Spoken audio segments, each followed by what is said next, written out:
C'était ça ma réaction dans le match entre le PSG contre Girona. C'est quoi ces performances de tocard, vraiment?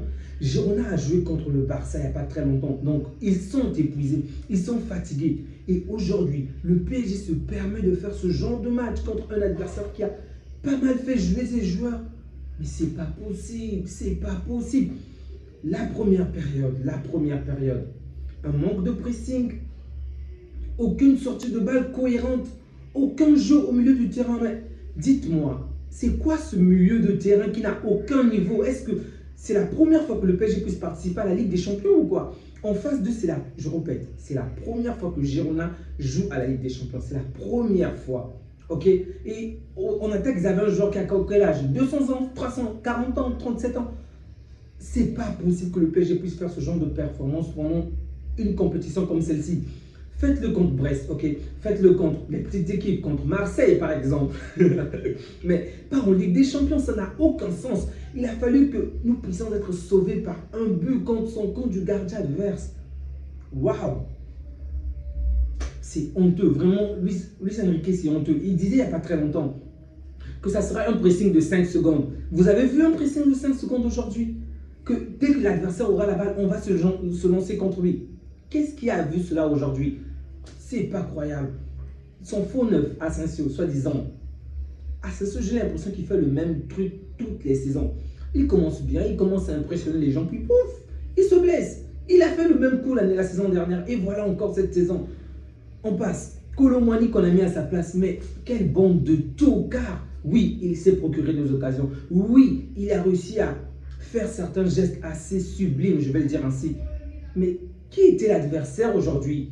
Qui était l'adversaire? C'était pas le Real, c'est pas City. Même si City également était nul aujourd'hui. Vraiment, c'était une soirée des nuls. Je ne peux pas comprendre, vraiment, je ne peux pas comprendre que Luis Enrique a vu, ils ont bien dit, je crois que c'est Zaïre Emery qui a dit qu'ils ont analysé cette semaine le jeu de Girona. Et donc, vous avez analysé Girona. Vous avez vu de quelle manière Girona joue et vous commettez exactement les mêmes erreurs. On sait que Girona presse bien. Jouez avec la verticalité. Lorsque Girona presse très haut, lancez des joueurs. Le pire, c'est qu'ils ont des joueurs qui courent vite. Ils ont Barcola, ils ont Dembélé. Mais à quoi servent ces joueurs? C'est bien d'avoir la possession, c'est bien de se faire des passes. Mais au bout du compte, ça ne sert à rien. Comment est-ce que le PSG peut jouer un match où ils ont tiré 26 fois, 26, 25 fois? Et 6 tirs cadrés. Mais bon sang, ma grand-mère, mes aïeux visent mieux. À leur âge, même avec la canne, ma grand-mère peut mieux faire que ces joueurs. Mais c'est quoi ce Dembélé? Dites-moi, en fait, il faut qu'on sache la vérité. Certainement, dans les gradins, il y a peut-être la belle famille de Dembélé. Vraiment, je ne sais pas, il y a un gars ou une personne que Dembélé n'aime pas dans les gradins. Parce que la manière dont il vise, il ne vise pas le poteau. Non, non, non, non, non, non. Il vise quelqu'un là-haut. Il faut qu'on prenne une caméra. Il va juste suivre la balle de Dembélé. Certainement, il vise une personne parce que même lorsque tout est ouvert, il vise à côté. Mais tu as combien de jambes? Il a été nul. Dites-moi qu'il a déstabilisé, créé. Vraiment, merci que tu sois parti. Vraiment, parce que ce qu'on voit avec Yamal, si tu étais là, on n'aurait jamais vu cela. Merci Dembélé, parce que tu es, je ne vais pas dire nul, mais il a vraiment été catastrophique aujourd'hui. Vraiment. Il arrive à se procurer une occasion, seul, face au gardien adverse. Non, avant qu'il soit seul, ok? Il a bien vu que derrière lui, il y a un joueur qui le poursuit. Normalement, lorsque tu as un défenseur qui est derrière toi, qui te poursuit, ce qu'il faut faire, c'est faire en sorte que tu te retrouves sur sa trajectoire afin qu'il ne puisse pas passer devant, afin qu'il ne puisse pas t'empêcher de récupérer la balle. Mais le mec, non, non, non, non, non, non, non, non. Il est tellement fier de sa vitesse. En fait, tu as l'impression qu'il ne réfléchit plus, ok? Qu'il joue juste comme ça, bref. Il y a le poteau, il y a la balle, allons tout droit, allons tout droit.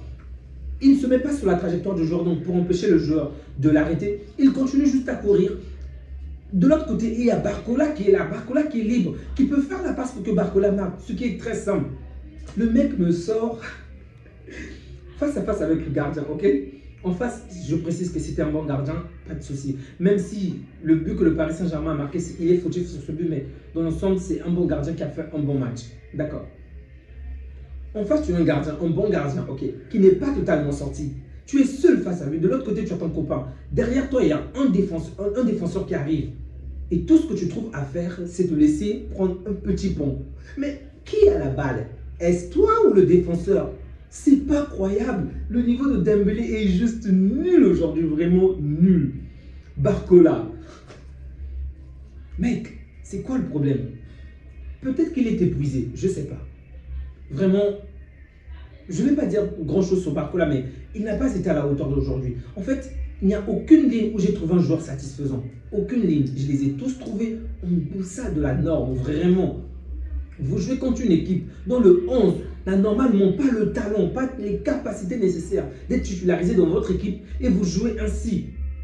Bravo à Mitchell, bravo, parce que si Mitchell arrive à faire ce genre de choses, mais on ne peut qu'être étonné. Contre nous déjà, on était bluffés, malgré qu'on les a chicotés, il y avait quand même une certaine cohérence. Aujourd'hui encore contre un Paris Saint-Germain dont je croyais qu'il devait rouler sur cette équipe, pas du tout, mais pas du tout. Oh. Est-ce le Paris qui était tellement nul ou Girona qui est tellement fort? Peut-être que les deux.